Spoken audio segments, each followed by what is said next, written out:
Horror movies, probably one of the more least popular genres in all film. And the reason for that is because of its graphic nature, over exaggerated effects. However, despite all this, they definitely create a cult classic feel. None more so than the popular characters such as Pinhead, Michael Myers, Jason Voorhees, Chucky, Leatherface, Reagan McNeil, but probably one of the more iconic ones is Freddy Krueger. The first film we're going to look at is actually a documentary based off of the creation of Nightmare on Elm Street 2, Freddy's Revenge. But what we're going to be focusing on is one of the main actors who starred in the film, and his name was Mark Patton. Mark Patton was a young man who, in 1986, was just starting out his film career. What was unknown to him at the time, and probably no one else at the time, was that he was about to star in what is considered to be one of the gayest horror films that came out in the 1980s. This particular film discusses what happened after Freddys Revenge came out and the effect that it had on his career. Mark Patton was not out at the time, and this was just as the AIDS pandemic, or epidemic, I'm sorry, had just started. Unfortunately for Mark Patton, this severely affected his career. It outed him way ahead of schedule than he was willing to come out, and it definitely affected his career. The film focuses on what happened after. One of the things I will say that was truly amazing was that it didn't affect his relationship with his co stars in the film. And the reason why I think it's culturally important is because whether Mark wanted to be or not, he became a gay icon in the horror movie industry. I'm sure that's not what he was prepared for, but that's what happened. And probably one of the most important things that came out of Freddy's Revenge was that it was okay to be in the LGBT community. It was never stated whether Mark's character was bisexual or gay, even though there was high homoerotic imagery within the film. It could have been a number of things, but that didn't matter. In my personal opinion, I think that the character was bisexual to reflect the character of Freddy Krueger.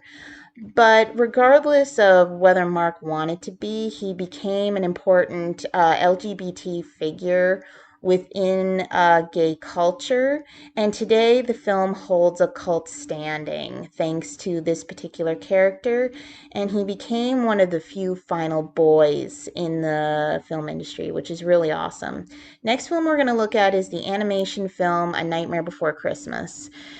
This is actually the reason why I picked this film was because not only is it another cult classic, but it takes us to another form of filming style, not just due to the stop motion animation, which is even today still not popular because of the time constraints that are put with stop motion, but also because it involved German expressionism, which is something that is highly seen in Tim Burton's films.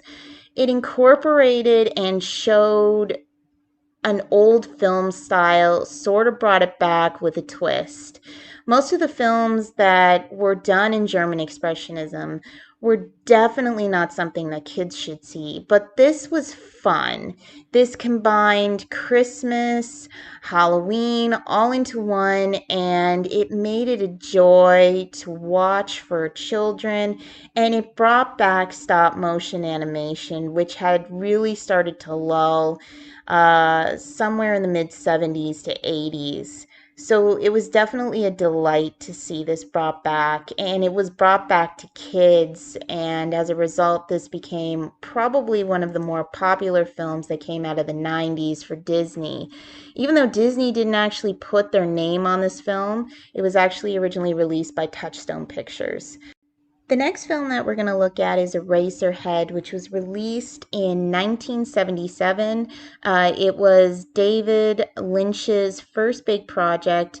The reason why I picked this as the experimental horror film is because of the long shots that Lynch was famous for in this film. It was also due to the sound design. There was very little music actually played in this film, and the music that was played, from what I can tell, was definitely diegetic.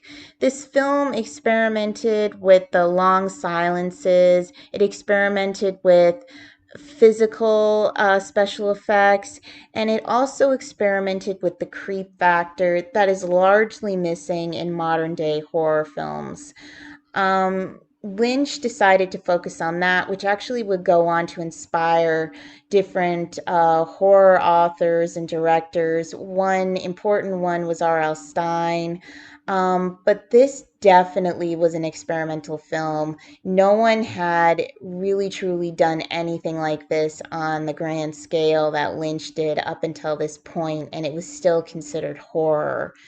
Um, Throughout the film, we are definitely hit with a barrage of images that give us that creep factor, and it brought home to the horror movie industry. So that's it for my project. I hope you all enjoyed. Thank you so much. Bye bye.